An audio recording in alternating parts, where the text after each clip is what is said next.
മല്ലു ഫുട്ബോളിന്റെ മറ്റൊരു വീഡിയോയിലേക്ക് എല്ലാവർക്കും സ്വാഗതം. നമ്മുടെ എസ് കെ ബ്രോ, സുഖാണ് അവിടെ? സുഖം തന്നെ. എന്തൊക്കെയുണ്ട് വിശേഷങ്ങള്? നന്നായിട്ട് പോകുന്നു. അപ്പോ ഇന്നലെ ഷാർലറ്റിലായിരുന്നു കളി, നമ്മളൊക്കെ പോയിട്ടുണ്ടായിരുന്നു.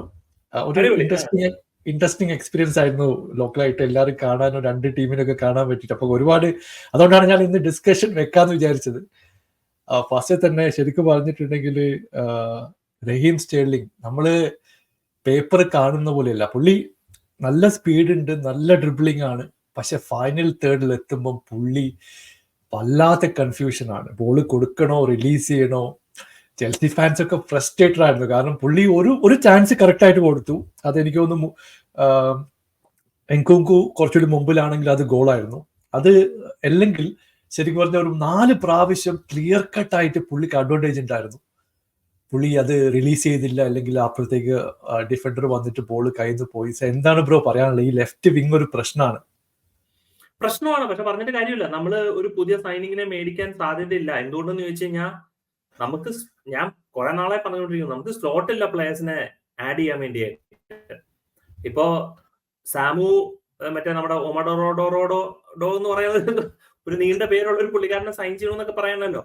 അപ്പൊ അവൻ വന്നു കഴിഞ്ഞാൽ മാർക്ക് ഗുയി, ഓസിമെൻ. അപ്പൊ നമുക്ക് ഏരിയ ലെഫ്റ്റ് വിങ് ഒരു ഇഷ്യൂ ആണെങ്കിലും ഇപ്പൊ തൽക്കാലത്തേക്ക് ഉള്ളത് വെച്ച് നമ്മൾ അഡ്ജസ്റ്റ് ചെയ്തേ പറ്റൂ. വേറെ നമുക്ക് നിവൃത്തിയില്ല. പിന്നെ സ്റ്റേർലിങ്ങിന്റെ കാര്യം ഇത് ഞാൻ കുറെ നാളുകളായിട്ട് ഞാൻ പറയുന്ന ഒരു കേസ് തന്നെയാണ്. അതായത് ഹി ഈസ് നമുക്ക് ഈ ടിവിയിൽ മനസ്സിലാവില്ല how skilful they are. They are exceptional. നമ്മളൊരു ബോള് മറ്റേ ഫെവിക്കോൾ ഇട്ട് കാല് വെച്ച് ഓടുന്ന പോലെ ഒരു ഫീലാണ് കിട്ടുന്നത്. നമ്മളൊക്കെ നിന്ന് കഴിഞ്ഞാൽ നമുക്കൊന്നും ചെയ്യാൻ പറ്റില്ല. അത്രയ്ക്ക് ലെവലാണ് അവരുടെ. പക്ഷെ അത്രയ്ക്ക് ലെവൽ ആവുമ്പോഴത്തേക്കും ആ ഒരു ഡിസിഷൻ മേക്കിങ്ങും അത്രത്തോളം എലീറ്റ് ആവണം. ഒരു ഫൈറ്റർ പൈലറ്റിനെ പോലെ തന്നെയുള്ള ഒരു ഡിസിഷൻ മേക്കിംഗ് എലീറ്റ് ആവണം. So you have to be very quick. അപ്പൊ ഡിസിഷൻ എലീറ്റ് ആവണമെന്നുണ്ടെങ്കിൽ താൻ ഓടുന്നതിന് മുമ്പേ തന്നെ താൻ ഒരു ഐഡിയ വേണം, ഒരു സ്കാനിങ് വേണം, എവിടെയാണ് പാസ് ചെയ്യാൻ പോണെന്നുള്ളത്. സി ഇഷ്യൂ വിത്ത് സ്റ്റേർലിംഗ് അല്ലെങ്കിൽ നമ്മുടെ മാർക്കസ് റാഷ്ഫോർഡ് കേസ് പറയുകയാണെന്നുണ്ടെങ്കിൽ, അല്ലെങ്കിൽ ജുവാവോ ഫെലിക്സ്, ഉസ്മാൻ ഡെമ്പലെ, ഇവരൊക്കെ അടിപൊളി ടെക്നിക്കലി ബ്രില്യന്റ് ആണ്. പക്ഷെ ആ ഫൈനൽ തേർഡിൽ ആ ഡിസിഷൻ മേക്കിംഗ് വരുമ്പോഴാണ് ഇവരെല്ലാവരും പാളിപ്പോണത്. അത് എത്രത്തോളം ഇമ്പോർട്ടന്റ് ആണെന്നുള്ളത് ഇങ്ങനത്തെ പ്ലെയേഴ്സിനെ അനലൈസ് ചെയ്ത് കഴിഞ്ഞാൽ നമുക്ക് മനസ്സിലാക്കും. പിന്നെ എക്സിക്യൂഷൻ, ഉദാഹരണത്തിന് ഡിസിഷൻ മേക്കിംഗ് അടിപൊളിയായിട്ടുള്ള 2 പ്ലേയേഴ്സ് ആണ് ടീമോ വേണറും ഡാർവിൻ ന്യൂനേസും. പക്ഷെ രണ്ടുപേരുടെയും എക്സിക്യൂഷൻ ആണ് ശരിക്കും പറഞ്ഞു കഴിഞ്ഞാൽ വൻ ശോകമായിരിക്കുന്നത്. അപ്പൊ അത് അൺഫോർച്ചുനേറ്റ്ലി ആസ് ചെൽസി ഫാൻസ് നമ്മളൊരു സീസൺ മുഴുവനും ഇതും വെച്ച് അനുഭവിച്ച് കണ്ടിരിക്കണം. വേറെ നിവൃത്തിയില്ല. എനിക്ക് തോന്നി ഇന്നലെ കാര്യം ചിലപ്പോൾ ഒരു സൂപ്പർ സ്റ്റാർ ആയിട്ട് ഈ സീസണിൽ വരാൻ ചാൻസ് ഉള്ള ഒരു പ്ലെയർ ഉണ്ട്. നമ്മള് ഡ്യൂസ്ബറി സബ്സ്റ്റിറ്റ്യൂഷനിലൂടെ വന്നതിന് ശേഷം പുള്ളിയുടെ കളി കണ്ടു. പുള്ളി സോളിഡ് ആണ് കേട്ടോ. സത്യം പറഞ്ഞിട്ടുണ്ടെങ്കിൽ പുള്ളി എല്ലാവരോടും മുമ്പിലേക്ക് കയറി വരാൻ പറയുന്നു, ആരും കയറി വരുന്നില്ല. എല്ലാ പ്രാവശ്യവും പറയുന്നു പ്രസ് ചെയ്യാൻ വേണ്ടി ഇറങ്ങി വാ എന്ന് പറയുന്നു, ആരും വരുന്നില്ല. പുള്ളി വന്നതിന് ശേഷം ശരിക്കും പറഞ്ഞിട്ടുണ്ടെങ്കിൽ മധുക്ക് ആ സമയത്ത് നമ്മളത്തേക്ക് ടയർഡ് ആയിട്ടുണ്ടായിരുന്നു. പുള്ളി അവിടെ കുറച്ച് എനർജി ഉണ്ടെങ്കിൽ ഒരു 3-4 ചാൻസ് പുള്ളി ക്രിയേറ്റ് ചെയ്യായിരുന്നു. ചിലപ്പോൾ റൈറ്റ് വിങ്ങിൽ എനിക്ക് തോന്നുന്നു നല്ല രീതിയിൽ തിളങ്ങാൻ ചാൻസ് ഉള്ള ഒരു പ്ലെയർ ആണ് ഡ്യൂസ്ബറി തോന്നുന്നു. പുള്ളി നല്ല ഫിറ്റ് ആണ്, നല്ല സ്പീഡുണ്ട്, ലോജിക്കലാണ്. ഇപ്പോൾ പുള്ളി പാസ് കൊടുക്കുമ്പം വെറുതെ കയറിയിട്ട് ഷോട്ട് എടുക്കാൻ നോക്കുന്നില്ല. നമ്മൾ ജസ്റ്റ് ഷോട്ട് എടുക്കുന്നതിന് പകരം പിറകോട്ട് വന്ന് ആൾക്കാരെ തെരഞ്ഞു പിടിച്ചിട്ട് റൈറ്റ് വിങ്ങിൽ കറക്റ്റ് ആയിട്ട് ഒരു 3-4 പ്രാവശ്യം ബോൾ കൊണ്ടുപോയിട്ടുണ്ടായിരുന്നു. എല്ലാവരും പറയുന്നുണ്ട് പുള്ളി, എനിക്ക് തോന്നുന്നു ചെൽസിയിൽ നന്നായിട്ട് വരാൻ ചാൻസ് കാണുന്നുണ്ട്. അല്ല, മറസ്ക അല്ല ശരിക്കും പറഞ്ഞാൽ പുള്ളിക്കാരനെ സൈൻ ചെയ്തത് നമ്മുടെ ഡയറക്ടേഴ്സ് നേരത്തെ കണ്ടുവച്ചിട്ട് ഐഡന്റിഫൈ ചെയ്തൊരു പ്രൊഫൈലാണ്. He's technically very solid, half space specialist ആണ്, നല്ല ലിങ്ക് പ്ലേ ഉണ്ടാവുന്ന ഒരു പ്ലെയർ ആണ്, ഒരു ബെർണാൻഡോ സിൽവ സ്റ്റൈല് ഒരു പ്ലെയർ ആണ്. കാരണം ആ 1 ടച്ച് ഷോർട്ട് പാസസ് ഒക്കെ കൊടുത്ത് ത്രൂ ബോൾ ലേ ഓഫ് ചെയ്യാൻ വേണ്ടി മൾട്ടി പൊസിഷൻ കളിക്കാൻ പറ്റുന്ന വളരെ ടാലന്റഡ് ആയിട്ടുള്ള പ്ലെയർ ആണ്. ഒരുപാട് പേര് വിചാരിച്ചിരിക്കുന്നവൻ ബെഞ്ച് വാമറായി മാറും എന്നുള്ളതാണ്. പക്ഷെ റിയാലിറ്റി ഈസ് പുള്ളിക്കാരൻ ഒരുപാട് ഗെയിംസ് സ്റ്റാർട്ട് ചെയ്യുകയും ഒരുപാട് മിനിറ്റ്സും ശരിക്കും പറഞ്ഞ ഈ സീസണിൽ കിട്ടുന്നുള്ളതാണ് അറിയേണ്ടത്. ആൻഡ് ഡ്യൂസ്ബറി ഹോൾ ബിക്കംസ് ശരിക്കും പറഞ്ഞ മെറസ്കയുടെ സിസ്റ്റത്തിന്റെ വളരെ ഇമ്പോർട്ടന്റ് ആയിട്ടുള്ള ഒരു എലമെന്റ് ആണ്. ഞാൻ സർപ്രൈസ്ഡ് അതിലല്ല, ഞാൻ സർപ്രൈസ്ഡ് കാർണെ ചുക്കോമെക്കയ്ക്ക് ഗെയിം ടൈം കിട്ടാത്തതിൽ ഞാൻ ഭയങ്കര സർപ്രൈസ്ഡ് ആണ്. എന്തുകൊണ്ട് അവന് ഗെയിം ടൈം കിട്ടുന്നില്ല, ഗബ്രിയൽ വേഗയ്ക്ക് ഗെയിം ടൈം കിട്ടുന്നില്ല. അപ്പൊ ഈ 2 പ്ലേയേഴ്സിന് കാര്യമായിട്ട് ഗെയിം ടൈം കിട്ടുന്നില്ല. അപ്പൊ ഇവര് ഇനി ഒരു പക്ഷേ ഒഴിവാക്കപ്പെടുകയാണോ എന്നുള്ള ഒരു ചോദ്യം ഇല്ലായികയല്ല. So but coming back, Dewsbury Hall is a fantastic prospect to sign for Chelsea. മറ്റൊരു കാര്യം എടുത്തു പറയുന്നുണ്ട്, ഗോൾ കീപ്പറുടെ പൊസിഷനിങ്. നമ്മൾ ചെൽസി നമ്മളെ സൈഡിലായിരിക്കുമ്പോൾ കറക്റ്റ് ആയിട്ട് കാണുന്നുണ്ട്. ഈ ബ്രഹീം ഡിയാസും ലോങ് ബോൾ കൊടുക്കുകയാണ് കറക്റ്റ് ആയിട്ട്. ഇവരെ ഓട്ടം എന്ന് പറയുന്നത് വിനീഷ്യസ് ജൂനിയറും റോഡ്രിഗോ രണ്ട് സൈഡിലുണ്ട്, നല്ല സ്പീഡാണ്. ബ്രഹീം ഡിയാസ് മിഡ്ഫീൽഡിലൂടെ കട്ട് ചെയ്ത് വരുന്നുണ്ട്. ഗോൾ കീപ്പർ കുറച്ച് കയറി വന്നിട്ട് 2-3 പ്രാവശ്യം ബോള് കിക്ക് ചെയ്ത് കളയേണ്ടതായിരുന്നു. പുള്ളി ഒന്നും അറച്ചു, അപ്പോഴത്തേക്ക് അമര് അടിച്ചു കയറിപ്പോയി. ഒരു സെക്കൻഡിന്റെ ഡിസിഷൻ മേക്കിംഗ് മിസ്റ്റേക്ക് ആണ്. എനിക്ക് തോന്നുന്നു റൈറ്റ് വിങ്ങില് നമ്മളെ റീസ് ജെയിംസ് അത്ര ഫിറ്റ് അല്ല എന്നാണ് തോന്നുന്നത്. പുള്ളി ഫുള്ളി ഫിറ്റ് ആണെന്നുള്ള കാര്യത്തിൽ സംശയമുണ്ട്. കാരണം പുള്ളിയുടെ ചില മൂവ്മെന്റ് ഒക്കെ പുള്ളി ശരിക്കും വെള്ളം കുടിക്കുന്നുണ്ടായിരുന്നു റൈറ്റ് വിങ്ങില്. എനിക്ക് തോന്നുന്നു ആ കമ്മ്യൂണിക്കേഷൻ ഗ്യാപ്പ് ഇപ്പൊ പുതിയ ഗോൾ കീപ്പർ ഇന്ന് വന്നതേ ഉള്ളൂ, പുള്ളിനെ കുറ്റം പറയാൻ പറ്റില്ല. എനിക്ക് തോന്നുന്നു ആ സിസ്റ്റത്തിലേക്ക് വരേണ്ടതുണ്ട്. 3 പ്രാവശ്യം അങ്ങനെ ആ പ്രശ്നം ഉണ്ടായിരുന്നു. ഹൈലൈറ്റ്സിലൊന്നും അത് കണ്ടില്ല. എസ്പെഷ്യലി പുള്ളി ഗോൾ മുമ്പോട്ട് എടുക്കാൻ വരണോ അല്ലെങ്കിൽ പിറകിൽ തന്നെ നിൽക്കണോ എന്നുള്ള ആ ഡിസിഷൻ മേക്കിംഗ് പുള്ളിക്ക് എടുക്കാൻ പറ്റുന്നില്ല. അവരാണെങ്കിൽ നല്ല സ്പീഡ് കയറി വരികയും ചെയ്യുന്നുണ്ട്. അല്ല, ഇത് ഫിലിപ്പ് യോർഗൻസിനെയൊക്കെ ശരിക്കും പറഞ്ഞാൽ സമ്മതിക്കണം. അതായത് മാത്യു 800 ഓടിച്ചിട്ട് നേരെ ഫെറാറിയുടെ മുമ്പിൽ കൊണ്ട് നിർത്തിയ അവസ്ഥയാണ്. You are playing against Real. അതും റയലിന് ഒരു അടിപൊളി പ്രീ സീസൺ ആയിരുന്നില്ല സത്യം പറഞ്ഞാൽ. പക്ഷെ അവരുടെ പ്ലേയേഴ്സ് ഒക്കെ കുറെ നാളുകളായിട്ട് കളിക്കുന്ന പ്ലേയേഴ്സ് ആണ്. റോഡ്രിഗോ, വിനീഷ്യസ് ജൂനിയർ, ക്രൂസ് എപ്പോഴും പറയണേ, മോഡ്രിച്ച്. അപ്പൊ ഇവരൊക്കെ അവൈലബിൾ ആയിരിക്കുന്ന സ്ഥിതി ഇവരെ പേഴ്സൺ. പെട്ടെന്ന് ഇവരുടെ മുമ്പിൽ കൊണ്ടിട്ട് കഴിഞ്ഞാൽ യോർഗൻസന് അതിലേക്കൊന്ന് ആ പേസിലേക്ക് ഒന്ന് അഡാപ്റ്റ് ആയി വരാനായിട്ടുള്ള ഒരു സമയം നമ്മൾ എന്തെന്നാലും കൊടുക്കണം. ആൻഡ് അതിൽ ഞാൻ കൂടുതൽ വരണ്ടല്ല. കാരണം നമ്മുടെ ഇപ്പോഴത്തെ മെറസ്കയും നമ്മുടെ ഗോൾ കീപ്പിംഗ് ഡിപ്പാർട്ട്മെന്റും വെച്ച് നോക്കാൻ നേരത്തെ അവനെ ട്രെയിൻ ചെയ്തെടുക്കുന്നുള്ള ഒരു വിശ്വാസത്തിലാണ് ഞാൻ ഇരിക്കുന്നത്. സാൻചസ് ഇരിക്കുന്നേക്കാളും എന്നാലും വളരെ ഭേദമായിട്ടാണ് എനിക്ക് ശരിക്കും പറഞ്ഞാൽ തോന്നിയത്. പ്രത്യേകിച്ച് റയൽ മാഡ്രിഡ് ഒക്കെ വരുന്ന പ്രസ് ചെയ്യാൻ കണ്ടിട്ട് അതൊന്നും ഒരു പ്രശ്നമായിട്ട് പുള്ളിക്കാരൻ കാണിച്ചതായി തോന്നിയില്ല. വളരെ കാം ആൻഡ് കമ്പോസ്ഡ് ആയിട്ട് ഒരു മിസ്റ്റേക്ക് വരുന്ന രീതിയിലൊന്നും കണ്ടില്ല. പിന്നെ ആ ഒരു ഡിസിഷൻ മേക്കിംഗ് ഒക്കെ കുറച്ച് ട്രെയിൻ ചെയ്ത് മാറ്റിയെടുക്കാൻ പറ്റുന്ന ട്രേറ്റ് ആണ്. അത് മാറ്റിയെടുക്കാൻ പറ്റുന്നുള്ള വിശ്വാസം അതേ ഉള്ളൂ നമുക്കിപ്പോ, വേറെ ഒന്നുമില്ല. അതെ, ഒരു കാര്യം കൂടി ഹൈലൈറ്റ് ചെയ്യുന്നുണ്ട്. കൈസിയുടെ വന്നതിന് ശേഷം ശരിക്കും പറഞ്ഞാൽ നമ്മൾ പേപ്പർ കാണുന്ന പോലെയല്ല, ശരിക്കും ഡിഫറൻസ് കാണാൻ പറ്റും നമ്മൾ ഗ്രൗണ്ടിലാണെങ്കിൽ. ഇപ്പൊ ഫസ്റ്റ് ഹാഫിൽ ശരിക്കും പറഞ്ഞാല് നമ്മൾ മിഡ്ഫീൽഡിൽ അത്ര പ്രസ് ചെയ്യുന്നുണ്ടായിരുന്നില്ല. ഒരുപാട് ബോളിങ്ങിനെ ഹാഫ് പാസസ് ഒക്കെ മിസ് ആവുന്നുണ്ടായിരുന്നു. കൈസൈഡ് വന്നതോടെ പുള്ളി ശരിക്കും ഒരു ഫിസിക്കൽ ആയിട്ട് തന്നെ ബോൾ റിക്കവർ ചെയ്യുന്ന ഒരുപാട് അറ്റംപ്റ്റ് ഉണ്ടായിരുന്നു.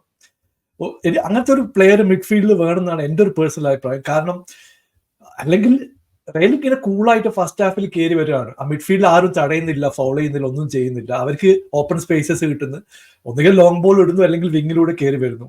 പക്ഷെ കൈസൈഡ് വന്നതിന് ശേഷം അവിടെ കുറച്ച് കൺജസ്റ്റഡ് ആയി. അവർക്ക് ത്രൂ ബോൾ ഇടാൻ പറ്റുന്നില്ല, അവർ പിറകോട്ട് പാസ് എടുക്കേണ്ട ഓപ്പർച്യൂണിറ്റി കൊടുക്കുന്നു. എനിക്ക് തോന്നുന്നു പുള്ളി ഒരു ഫസ്റ്റ് ലെവലിൽ കളിക്കാൻ പുള്ളി ചാൻസ് ഇല്ല നെക്സ്റ്റ് ഈ സീസണിൽ. അല്ല, കൈസഡോ ഒക്കെ sure shot regular game time കിട്ടുന്ന പ്ലെയർ ആണ്. കൈസഡോ, എൻസോ ഫെർണാണ്ടസ്, ലാബി ഒക്കെ റെഗുലർ ഗെയിം ടൈം കിട്ടും. ലാബിയാണ് എനിക്ക് കുറെ കൂടെ പ്രതീക്ഷയുള്ളത്. കാരണം പുള്ളിക്കാരനാണ് മെറസ്കയുടെ സിസ്റ്റത്തിൽ ഇത്രയും പ്രീ സീസണിൽ ഇത്രയും കളികളും കളിച്ചിട്ടുള്ളത്. And Lavia looks really sharp. Caicedo match ഫിറ്റ്നസിലേക്ക് ആയി വരുന്നേ ഉള്ളൂ. എൻസോ ഫെർണാണ്ടസും മാച്ച് ഫിറ്റ്നസിലേക്ക് ആയി വരുന്നേ ഉള്ളൂ. ഇനി ഇന്ററായിട്ട് കളിയുണ്ട് ഞായറാഴ്ച. അപ്പൊ അതും ഒരു അവസരമാണ് ഇവർക്കൊക്കെ ഒന്ന് മാച്ച് ഫിറ്റ്നസ് ആയിട്ടൊന്ന് ഫുള്ളി ഗെയിൻ ചെയ്ത് വരാൻ. റീസ് ജെയിംസിന് മാച്ച് ഫിറ്റ്നസ്. അപ്പൊ എല്ലാവരും മാച്ച് ഫിറ്റ്നസിലേക്ക് ആയി വരുന്നേ ഉള്ളൂ. ആൾക്കാർ മനസ്സിലാക്കുന്നില്ല, റീസ് ജെയിംസ്, ഫൊഫാന, എൻകുങ്കു ഇവരൊക്കെ ഇഞ്ചുറി കഴിഞ്ഞ് റെഗുലർലി കളിക്കുന്നത് ഇപ്പോൾ ആദ്യമായിട്ടാണ്. അതൊരു പുതിയൊരു സിസ്റ്റത്തില്. ലാബിയം എല്ലാവരും ആദ്യമായിട്ട് കളിക്കുന്നത്. Filip Jorgensen. ശരിക്കും പറഞ്ഞാൽ നമ്മൾ കഴിഞ്ഞ സീസണിൽ കളിച്ച ഫസ്റ്റ് 11 പ്ലെയേഴ്സിൽ ജാക്സൺ, കോൾ പാൽമർ, കുക്കുറയ ഇവര് 3 പേരും ഇല്ല. തിയാഗോ സിൽവ ഇല്ല. തിയാഗോ സിൽവ പിന്നെ പോയെന്നുള്ളൊരു കേസിൽ. അപ്പോ തിയററ്റിക്കലി നമ്മളൊരു സെറ്റ് ടീമാണെങ്കിലും, ഒരു 20-25 മെമ്പേഴ്സ് ഒരു സെറ്റ് ടീമാണെന്നുണ്ടെങ്കിലും, ഇൻ ഓൾ പ്രാക്ടിക്കൽ സെൻസ് ഇവരുടെ ഒരു കളിച്ചൊന്ന് ഒത്തുവരാനായിട്ടുള്ള ഒരു സമയം എന്തെന്നാലും വേണ്ടിവരും. അപ്പോ Caicedo is definitely for me a sure shot start. ഇപ്പൊ മെറസ്കയുടെ സിസ്റ്റത്തിന് സ്റ്റാർട്ടർ എന്ന് പറയേണ്ടത് പെപ്പിനെ പോലെ തന്നെയാണ്. റെഗുലർ ഗെയിം ടൈം കിട്ടുന്ന ഒരു പ്ലെയർ ആയിരിക്കും. വളരെ ക്രൂഷ്യൽ ആയിട്ടുള്ള ഒരു പ്ലെയർ ആവുന്നുള്ളതിൽ യാതൊരു സംശയമില്ല. ഞാൻ എക്സൈറ്റഡ് പുള്ളിക്കാരൻ എവിടേക്ക് ഇട്ട് കളിപ്പിക്കുന്നുള്ളതാണ്. നമ്പർ 6 ആയിട്ട് ഇട്ട് കളിപ്പിക്കുവോ, നമ്പർ അറ്റാക്കിംഗ് മിഡ്ഫീൽഡർ റോളിൽ കളിപ്പിക്കുവോ, ഇപ്പൊ 2-3 റോളിലിട്ട് കളിപ്പിക്കാനായിട്ടുള്ള ഒരു സാധ്യത. അപ്പൊ മെറസ്കി ഇപ്പൊ സത്യം പറഞ്ഞാൽ എല്ലാവരും ടെസ്റ്റ് ചെയ്തുകൊണ്ടിരിക്കുകയാണ്. എവിടെ ആരൊക്കെ കളിക്കും, എന്തൊക്കെ ചെയ്യാൻ പറ്റും എന്നുള്ളത് ടെസ്റ്റ് ചെയ്തുകൊണ്ടിരിക്കുകയാണ്. അപ്പോ that's a testing phase that's happening with Chelsea at the moment. അതെ, വേറൊരു കാര്യം കൂടി പറയാനുണ്ട്, എസ്പെഷ്യലി മധുവെക്കിനെ പറ്റിയിട്ട്. നമ്മള് ഫസ്റ്റ് ഹാഫിൽ പുള്ളി നല്ല സ്പീഡാണ്, കിഡിലും ലോജിക്കലായിട്ട് റൈറ്റ് വിംഗ് കൂടെ പോകുന്ന ആളാണ്. പക്ഷെ പുള്ളിയുടെ ഒരു പ്രശ്നം എന്ന് വെച്ചിട്ടുണ്ടെങ്കിൽ സെക്കൻഡ് ഹാഫ് ഒക്കെ ആകുമ്പോൾ പുള്ളിയുടെ ആറ്റിറ്റ്യൂഡ് ഫാൻസ് ഒക്കെ കൂടാൻ തുടങ്ങി. എസ്പെഷ്യലി ലെഫ്റ്റ് വിങ്ങില് പുള്ളി നടക്കുക, മെല്ലെ ജോഗിങ് ഒക്കെ ചെയ്യുക, ആൾക്കാർ പാസിന് വേണ്ടിയിട്ട് ഇങ്ങനെ വെയിറ്റ് ചെയ്യുക, അവിടെ ആളില്ല. പുള്ളി കയറുന്നില്ല. ചില സമയത്ത് മാത്രമേ പുള്ളി ഫോർവേഡ് പോകുന്നുള്ളൂ. അത് കോച്ച് പറഞ്ഞതാണോ അല്ലെങ്കിൽ പുള്ളിയായിട്ട് എടുക്കുന്ന ഡിസിഷനാണെന്ന് അറിയത്തില്ല. കാരണം ആ റൈറ്റ് വിങ്ങിലൂടെയാണ് ഇപ്പോൾ മെയിൻ ആയിട്ടുള്ള ഒരു 3-4 അറ്റാക്ക് വന്നത്. സെക്കൻഡ് ഹാഫിൽ ഒരു 60 മിനിറ്റ്സ് കഴിഞ്ഞതോടെ പുള്ളി തീരെ കളിക്കുന്നില്ല. പുള്ളി ഇങ്ങനെ നടക്കുന്നു, ജോഗ് ചെയ്യുന്നു, അപ്പുറത്തോട് വർത്താനം പറയുന്നു. പിന്നെ ഡ്രൂസ്ബറി ഹാൾ വന്നതിന് ശേഷമാണ് പുള്ളിയുടെ അടുത്ത് പറയുന്നത് കയറുക എന്ന് പറഞ്ഞിട്ട് പുള്ളിനെ റൈറ്റ് വിങ് കൊണ്ടുപോയിട്ട് കളിപ്പിക്കുന്നതാണ്. അതൊരു പ്രശ്നമായിരുന്നു. പിന്നെ എസ്പെഷ്യലി നമ്മൾ ബോക്സിൽ പുറത്തെടുക്കുന്ന ഷോട്ട്, എനിക്കറിയില്ല അവർ ട്രെയിൻ ചെയ്യുന്നുണ്ടോ അല്ലെങ്കിൽ പ്രഷർ കൊണ്ടാണോ.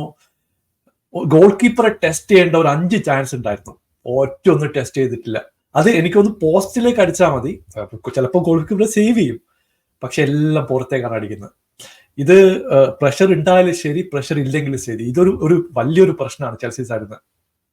അത് എന്നെ സംബന്ധിച്ച് അതിപ്പോ ഒരു കൺസേൺ അല്ല. കാരണം എന്താണെന്ന് വെച്ച് കഴിഞ്ഞാൽ അത് സ്വാഭാവികമായിട്ട് വന്നോളും. എനിക്ക് മേജർ കൺസേൺ എന്ന് പറഞ്ഞാൽ നമ്മുടെ ഡിഫൻസീവ് ഓർഗനൈസേഷൻ ആണ് ഇപ്പോഴത്തെ ഇഷ്യൂ. പിന്നെ ഒരു കണക്കിന് നമ്മൾ മനസ്സിലാക്കണം, ഇറ്റ്സ് എ പ്രീ സീസൺ. അപ്പൊ മെന്റലി നമ്മൾ അങ്ങനെയാ കളിക്കുക. അപ്പൊ ബാദിയേഷ്യയില് സെക്കൻഡ് ഗോൾ കൺസീഡ് ചെയ്തത് അതിന്റെ മുന്നിൽ അത് പുള്ളിക്കാരൻ ബോൾ ഇങ്ങനെ എസ്കോർട്ട് ചെയ്തിട്ടാണ് വിട്ടത്. സത്യം പറഞ്ഞാൽ അത് ഒന്ന് സ്ലൈഡ് ചെയ്തിരുന്നെങ്കിൽ അത് ബ്ലോക്ക് ചെയ്യാമായിരുന്നു. അപ്പൊ ചിലവരുടെ ഒരു മെന്റലിയും ആ ഒരു ഇതായിരിക്കും. പിന്നെ മാച്ച് ഫിറ്റ്നസും. പിന്നെ നമ്മൾ മനസ്സിലാക്കണം, ഇവ ഒരുപാട് ട്രാവൽ ചെയ്യുകയാണ്, ഫ്ലൈറ്റിലും പോവുകയാണ്. അപ്പൊ കുറച്ചൊക്കെ പതയൊക്കെ വെട്ടിങ്ങനെ ഇരിക്കുന്ന ഒരാൾക്കാരാണ് നമ്മള്. ഫാൻസ് വല്ലാണ്ട് ഈ പ്രീ സീസൺ ഇരുന്ന് ഇങ്ങനെ വിമർശിച്ചിരുന്ന് കാണുമ്പോഴുള്ള പ്രശ്നങ്ങളാണ് പകുതി മുക്കാലും ഉള്ളത്.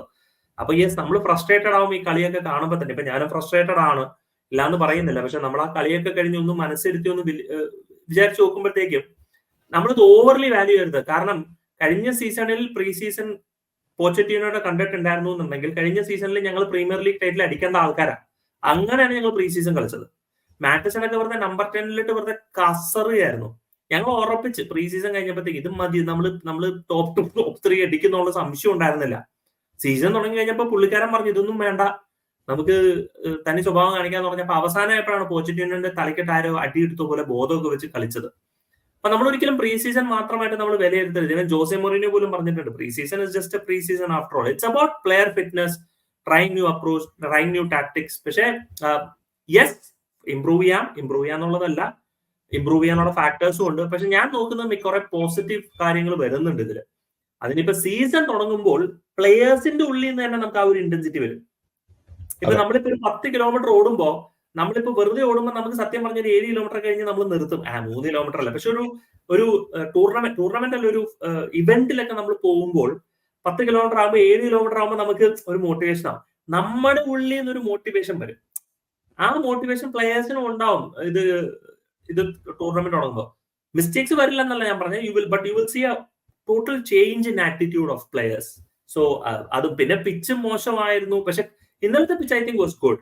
പക്ഷെ മൊത്തത്തിൽ ആ ട്രാവൽ എല്ലാം കൂടെ വെച്ചിട്ടുള്ള ഫാക്ടേഴ്സ് ആണ്. ഓവർലി നമ്മളത് അതിങ്ങനെ വിലയിരുത്തരുത്. സീസണിന്റെ ഒക്കെ ഒരു 10 മത്സരം കഴിഞ്ഞിട്ടാണെങ്കിൽ പിന്നെ നമുക്ക് ടെൻഷൻ അടിക്കാം.